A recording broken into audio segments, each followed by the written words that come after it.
Papasok na ulit tayo. At inihatid natin yung isang kasama natin, umuwi na si Ka Ernest. Kaya ano, mag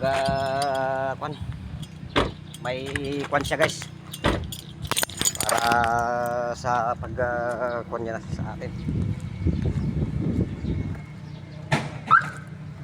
Kaya ay nakalimutan ko itong bag ko guys.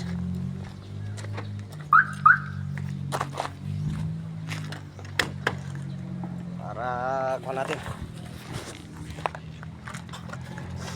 mamaya. Ay, dalawang sasakyan yung ating dala guys. Itong Montero yung hinawakan ko para kuha. Ayan, ito at saka iyan siya para ano, hindi natin kuwan sana. Ayan, kumain tayo dito sa loob. Kaya ayan guys, dito tayo papasok sa loob. Bali dalawang sasakyan, convoy tayo. Ayan, papasok na tayo. Yan lang guys.